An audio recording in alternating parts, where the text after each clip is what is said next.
Hello students, a very warm welcome to Study by Methods। आज हम देखेंगे factorisation bye regrouping terms. तो ये जो मेथड है रीग्रुपिंग करने की, इससे कैसे फैक्टराइजेशन होता है इसे हमें पढ़ना है। तो इस टॉपिक के लिए ही मैं ये सेपरेट वीडियो बना रही हूँ ताकि आपको समझ आए रीग्रुपिंग मेथड क्यों यूज की जाती है और कैसे करते हैं। तो चलिए एक एग्जाम्पल से समझेंगे। जैसे कि यहां लिखा है 2xy plus 2y plus 3x plus 3। ये पूरा क्वेश्चन है।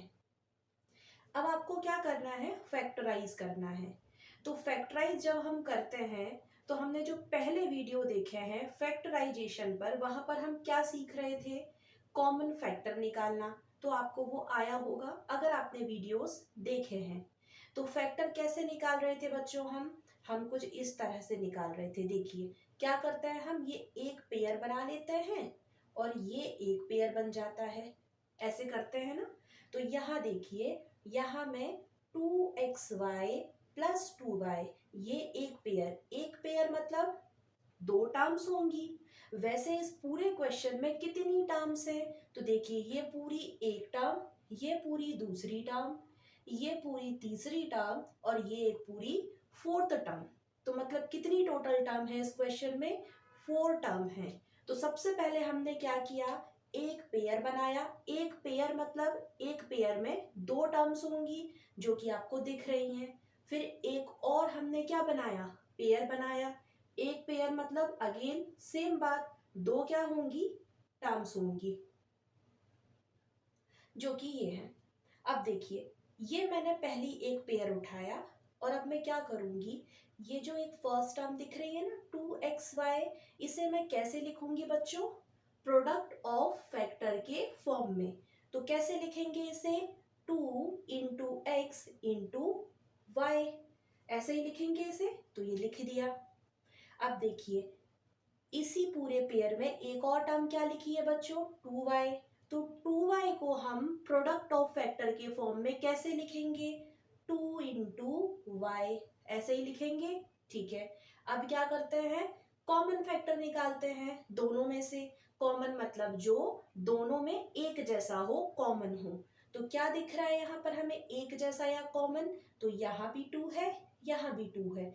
तो यहाँ से हम एक 2 निकालते हैं, एक 2 निकालते हैं। फिर देखिए और कुछ है, तो है यहाँ पर भी y है, यहाँ पर भी y है। तो यहाँ से हमने एक y निकाला। इसका क्या मतलब हुआ बच्चों, 2 इंटू वाई, इसका मतलब 2y हुआ। और अब क्या करेंगे, स्मॉल ब्रैकेट के अंदर जो बचा है, जो लेफ्ट है उसे लिख देते हैं। तो यहाँ ऊपर क्या बचा, ये तो निकल चुके ना, तो x बचा हमारे पास। तो यहाँ लिख दो x। यहाँ क्या बचा, तो यहाँ कुछ नहीं दिख रहा होगा, इसका क्या मतलब है, 1 तो रहेगा। तो यहाँ पर क्या आ जाएगा, +1। याद रखिए 1 जो होता है सभी का कॉमन फैक्टर होता है। आई रिपीट, 1 सभी का कॉमन फैक्टर होता है, ये आपको याद रखना है। अब चलिए एक पेयर में जो करना था वो तो हम कर चुके ना, कॉमन भी निकाल दिया और हमने फाइनली देखिए ये लेके आ गए। अगर आपको चेक करना है बच्चों तो कैसे करेंगे चेक, हमने पहले भी सीखा है, बहुत आसान है। देखिए 2y में मल्टीप्लाई करो x का, तो क्या आएगा, 2yx, या फिर इसे बोल सकते हैं 2xy। देखिए है ना 2xy हमारे क्वेश्चन में, सही है।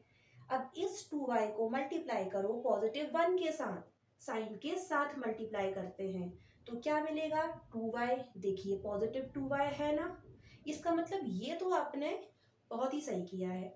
अब किसकी बारी है, अब ये वाले पेयर की बारी है। तो देखिए इसे कैसे करेंगे बच्चों, ये है 3x प्लस 3, यही पेयर है ना। इस पेयर में क्या है, दो टर्म्स है, एक टर्म 3x, एक टर्म +3। तो इस 3x को प्रोडक्ट ऑफ फैक्टर के फॉर्म में कैसे लिखेंगे, 3 इंटू एक्स। 3 इंटू एक्स मतलब 3x आ जाएगा। +3 को, क्योंकि पॉजिटिव है इसलिए यहाँ प्लस लिख के दिखाना जरूरी नहीं है, वो प्लस में ही रहेगा। तो इसे कैसे लिखे प्रोडक्ट ऑफ फैक्टर के फॉर्म में, 3 इंटू 1। 1 सभी का कॉमन फैक्टर होता है। अब क्या करना है, दोनों में एक जैसा या कॉमन क्या है, तो यहाँ भी 3 यहाँ भी 3, तो एक 3 बाहर आ जाएगा, बाकी तो कुछ कॉमन या एक जैसा दिख नहीं रहा। और इस स्मॉल ब्रैकेट में जो बचा है, जो लेफ्ट है, उसे लिख देना है। तो यहाँ क्या बचा है बच्चों, क्लियरली दिख रहा है x बचा है, तो x लिख दिया। यहाँ क्या है, +1। अब देखो चेक करके भी देख लो, 3 में मल्टीप्लाई करो x का, 3x आएगा, जो कि आपको दिखाई दे रहा है, क्वेश्चन में भी है। 3 में मल्टीप्लाई करो 1 का, 3 आएगा, जो कि आपको यहाँ क्वेश्चन में भी दिखाई दे रहा है। मतलब आपने ये भी यहाँ पर भी आपने सही किया है। अब देखो, इसे मान लो ये फर्स्ट बनी थी हमारी, और इसे मान लो ये सेकेंड इक्वेशन बन गई थी। ऐसे मान लेते हैं ये फर्स्ट और ये सेकेंड। अब इस फर्स्ट सेकेंड को एक साथ लिख दो, तो एक साथ कैसे लिखेंगे, देखिए ऐसे, 2y(x+1) और ये +3x+1। या आप अगर इसे ऐसे 1 और 2 नहीं भी मानते हैं, तो आप कैसे करेंगे, ये तो मैंने समझाने के लिए आपको बोला है कि आप इसे ऐसे कर लो।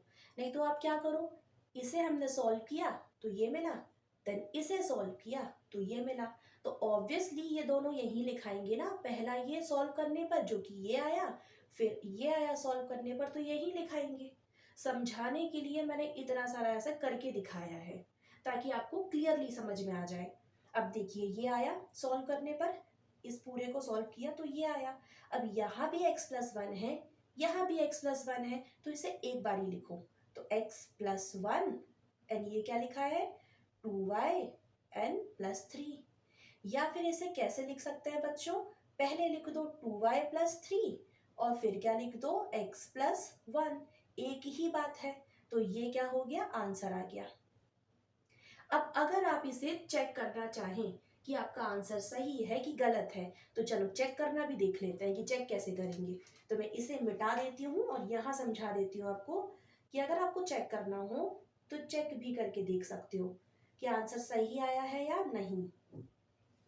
तो देखिए हमारा आंसर क्या आया था, पहले मैं यहाँ ऊपर लिख देती हूँ।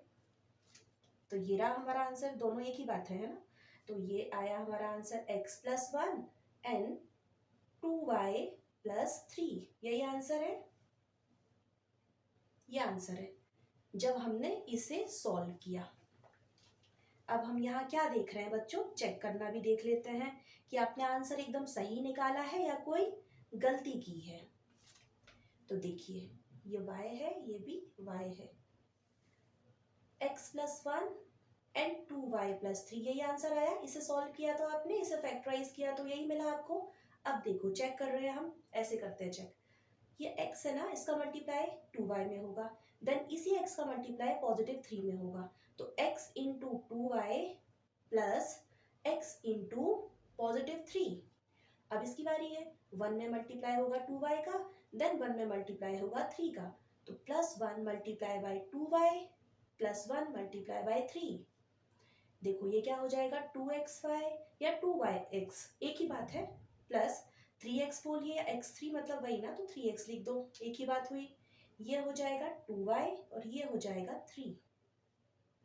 अब आप देखो ये सेम है बिल्कुल, देखिए यहाँ पर और देखिए यहाँ पर सेम है ना, ये 2xy, ये भी 2xy, 3x ये 3x, 2y ये 2y, ये +3 ये +3। सीक्वेंस चेंज है यहाँ पर, तो आप ये ऐसे भी लिख सकते हैं, प्लस में है ना तो कोई दिक्कत नहीं, लो इसे ऐसे लिख दो, इसे ऐसे भी लिखा जा सकता है, एक ही बात हुई ना, प्लस में है क्योंकि, इसका मतलब हमने एकदम सही आंसर लाए हैं। तो ये था चेक करने का तरीका। अब हम क्या पढ़ रहे हैं, हम पढ़ रहे हैं फैक्टराइजेशन बाय रीग्रुपिंग टर्म्स। तो इसकी क्या ज़रूरत है पहले उसे देखते हैं। तो अभी मैंने आपको जो करके दिखाया, ये एक क्वेश्चन लिया था, इसको फैक्टराइज करना था, तो इसे तो हमने बिना रीग्रुपिंग करे सॉल्व कर दिया और आपको चेक भी करके दिखाया आंसर की सही है कि नहीं। अब रीग्रुपिंग क्यों करने की ज़रूरत पड़ेगी, तो उसके लिए देखो, तो पहले तो मैं इसे इरेज कर देती हूँ, ये मिटा देती हूँ मैं, पर इसे मैं लिखे रहने देती हूँ। देखिए अब यहाँ पर मान के चलिए मैं लिखती हूँ 2xy plus 3 plus 2y plus 3x, ये लिख दिया। ध्यान से देखिए इस क्वेश्चन को, क्या लिखा है, 2xy plus 3 plus 2y plus 3x, ये लिखा है। अब आप देखिए 2xy में और इस 3 में, यहाँ पर आपको कोई भी कॉमन फैक्टर नहीं मिलने वाला है। 2y प्लस 3x, यहाँ भी कोई कॉमन फैक्टर नहीं मिलेगा।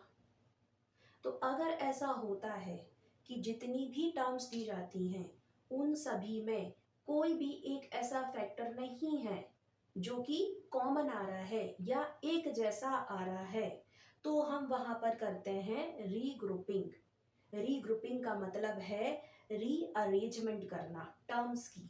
इसका क्या मतलब है, अगर मैं ऐसे ही कहूँ तो इसको हम ये भी कह सकते हैं, पहली टर्म या तो दूसरी वाली आ जाएगी उसके बाद, या पहली के बाद में तीसरी वाली टर्म। मतलब आप टर्म को रीअरेंज कर रहे हैं। और इसकी जरूरत ही क्यों पड़ रही है, क्योंकि जो टर्म्स दे रखी हैं वहां पर किसी में भी कोई एक कॉमन फैक्टर नहीं आ रहा है, जबकि हम जानते हैं वन जो होता है वो तो सभी का कॉमन फैक्टर होता है, लेकिन हम उसकी बात नहीं कर रहे। हम क्या बात कर रहे हैं, अगर इसके अलावा कोई भी एक ऐसा कॉमन फैक्टर चारों में या तीनों, सॉरी तीन तो नहीं रहेंगी टर्म्स, आपको चार मिल सकती हैं या कोई और भी आपको टर्म्स मिल जाए, तो वहां पर अगर आपको लगता है देखने पर या सॉल्व करने पर कि इनमें कहीं पर भी कोई भी एक कॉमन फैक्टर नहीं आ रहा, तो आपको ज़रूरत है रीग्रुपिंग करने की, जैसे कि इस क्वेश्चन में है। तो अगर मैं इसे रीग्रुपिंग करती हूँ, रीग्रुप करती हूँ या रीअरेंज करती हूँ टर्म्स को, तो इसे मैं कैसे लिख सकती हूँ बच्चों।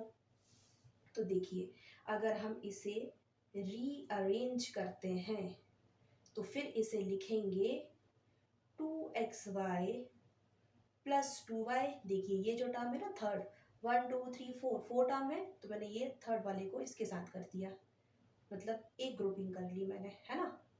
और सॉरी अभी मैंने पूरा नहीं लिखा है,